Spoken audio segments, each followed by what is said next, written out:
हरिः ओम् अथ चतुर्थोऽध्यायः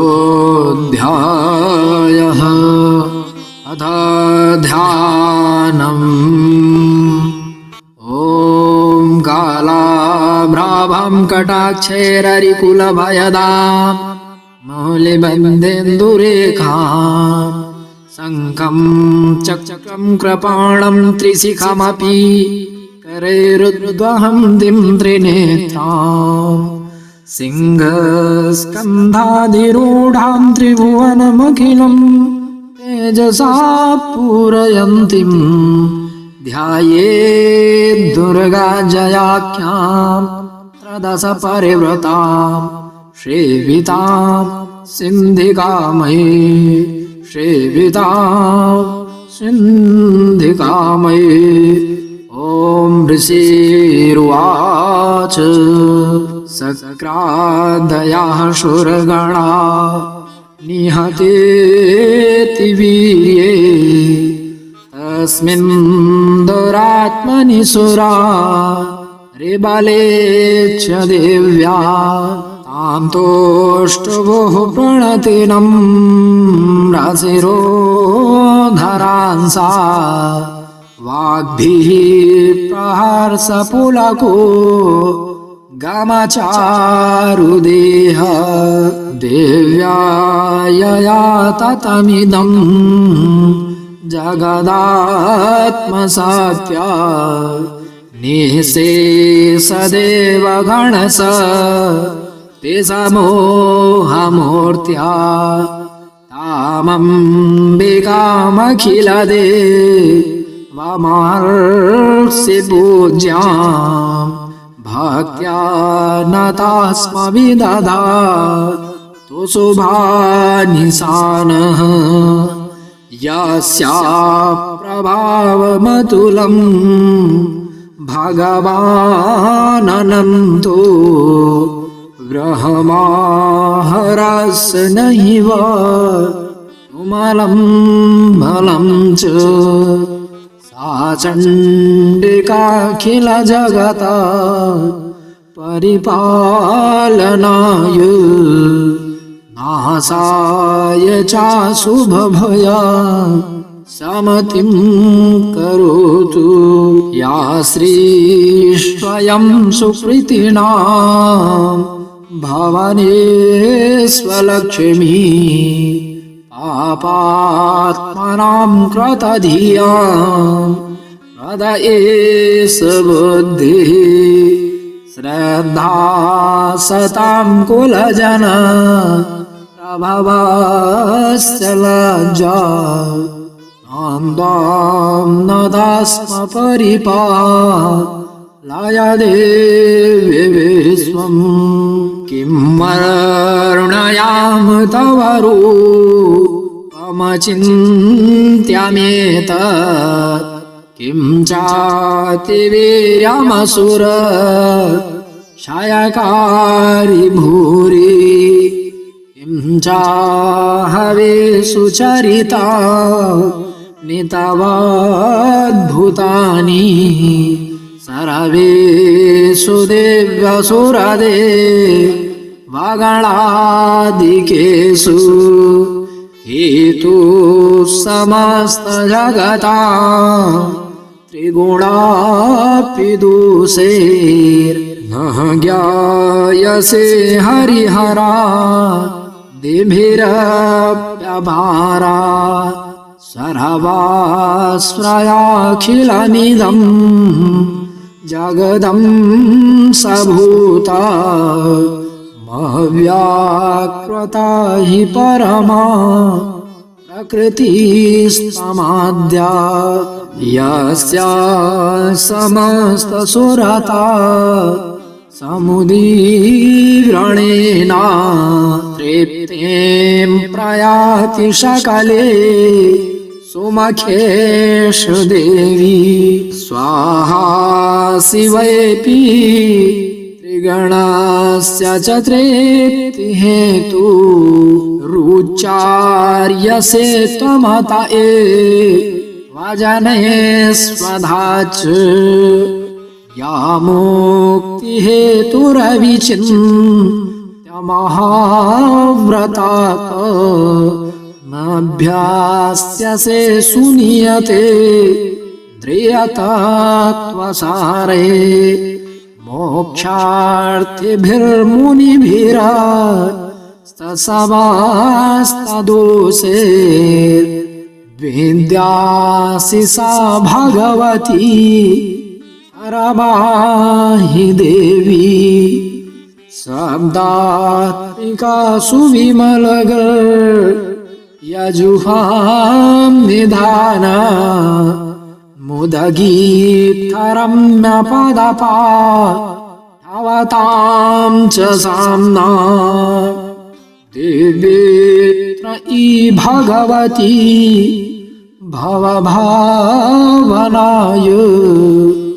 वार्ताच्च सर्वजगतां परमार्थिहन्त्री मेधासि देवी विदिता अखिलशास्त्रसारा दुर्गासि दुर्गभवसा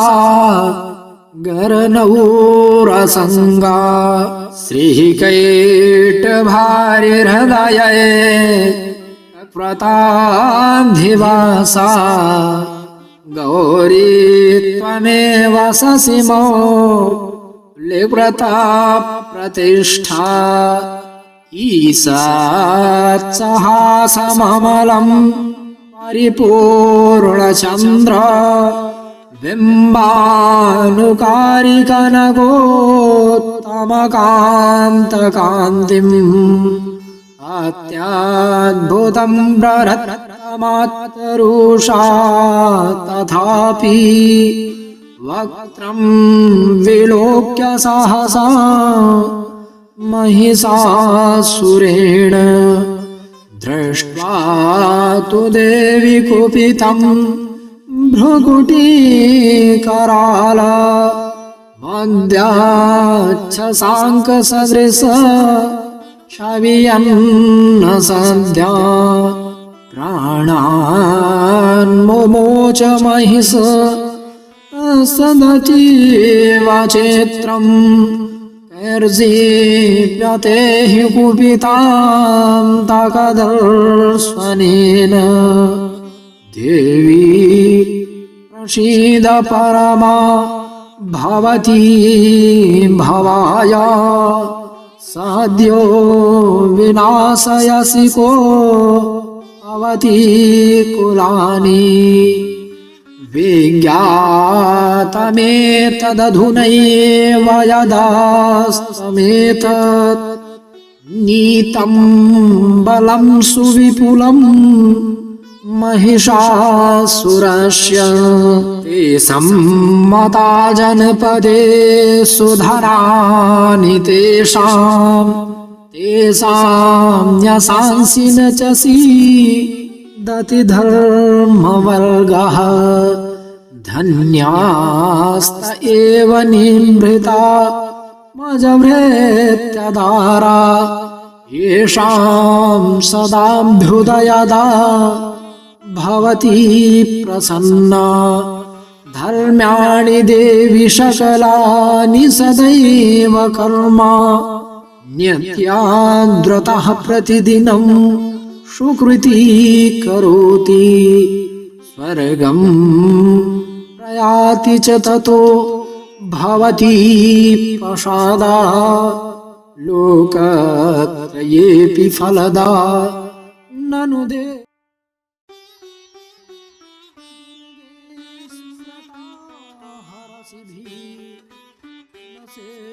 सजन्तो स्मृतामतिमति वशुभां ददासि दारेन्द्रदुःखभयः ऋणिकात्मदन्या सर्वोपकारकरणाय सदार्द्रचित्ता येभिर्हतैर्जगदुपैति सुखं तथैते कुर्वन्तु नाम नरकाय चिराय पापम् संग्राममृत्युमधिगम्यादिवं प्रयान्तु मत्वेति नून महिता न विनिहंसि देवी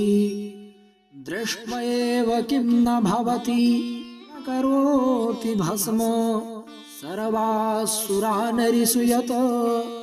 प्रहिणोऽस्य शस्त्रं लोकान् प्रयान्तु रिपवो सहस्रपूता इत्थं मतिर्भवति ते स्वपिते साध्वी खड्गप्रभानिकरविस्फुरणैस्तथोग्रैः सोलाग्रकान्तिनिवहे न दृशोऽसुराणाम् यन्नागता विलयमंसमदिन्दुखण्ड योग्याननं तव विलोकयतां तदेतत् दुर्वृत्तवृत्तसमनं तव देवि शीलं रूपं तथैदविचिन्तमतुल्यमन्ये विव्यं च हन्त्रे न तदेव पराक्रमाणां वैरस्वपि प्रकटितैव दयात्मयित्तं येनोपमा भवतु ते स्यात् पराक्रमस्य रूपं च शत्रुभयकार्यतिहारिकुत्र चित्ते कृपा समरनिष्ठुरता च दृष्टा तय्येव देवि वरदे भुवनत्रयेऽपि त्रैलोक्यमेतदखिलं रिपुनाशनेन प्रातं त्वया समरमूर्धनितेऽपि हत्वा नीतादिवं रिपुगणा भयमप्रपास्त मस्माकमुन्मदसुरारिभवं नमस्ते शूलेन पाहि नो देवी पाहि खड्गेन चाम्बिके घण्टास्वनेन नः पाहि चापज्यानिः स्वनेन च प्राच्यां रक्ष प्रतीक्ष्यां च चण्डिके रक्ष दक्षिणे ब्राह्मणेनात्मशूलस्य उत्तरस्यां तथेश्वरी सौम्यानि यानि रूपाणि त्रैलोक्ये विचरन्ति ते यानि चात्यर्थघोराणि तैरक्षास्मांस्तथा भुवं खड्गशूलगदादीनि यानि चास्त्राणि तेऽम्बिके करपल्लवसङ्गीनि तैरसमानरक्ष सर्वतः ऋषिर उवाच एवं स्तुतासुरैर्दिव्यैः कुसुमैर्नन्दनोद्भवैः अर्चिता जगतां धात्री तथा गन्धानुलेपनैः भक्त्या समस्ते श्रीदशैर्दिव्यैर्धूपैस्तु धूपिता प्राह प्रसादसुमुखी समस्तान् प्रणतान् सुरान् दिव्योवाच प्रियतां त्रिदशाः सर्वे यदस्मत्तोऽभिवाञ्छितं देवा ऊचुः भगवत्या कृतं सर्वं न किञ्चिद्वा शिष्यते यदयं निहतः शत्रुरसमागं महिषासुरः यदि चापि वरो देय त्वयास्माकं महेश्वरी संस्मृता त्वं नो हिंसेथाः परमापदाः यश्च मर्तः अस्तवैरेभ्यस्त्वां स्तोष्यत्यामलानि तस्य वित्तर्धिविभवैर्धनदारादिसम्पदां वृद्धिस्मत्प्रसन्ना त्वं भवेथाः सर्वदाम्बिके ऋषिरुवाच इति प्रसादिता देवैर्जगतोऽर्थे तथात्मनः तथेत्युक्त्वा भद्रकाली बभूवान्तर्हिता नृप इत्येतत् कथितं भूप सम्भूता सा यथा पुरा देवी देवा शरीरेभ्यो जगत्त्रयहितैषिणी पुनश्च गौरी देहात् सा समुद्भूता यथा भवत् वधाय दुष्टदैत्यानां तथा शुम्भनिशुम्भयोः रक्षणाय च लोकानां देवानामुपकारिणी तच्छृणुस्व मया ख्यातं यथावत् कथयामि ते ॐ हरिः ॐ अथ श्रीशतकामः श्रीमार्कण्डेयपुराणे सावर्णिके मनवन्तरे देवी माहात्म्ये शक्रादि स्तुतिर्नाम चतुर्थः। हरि ओम।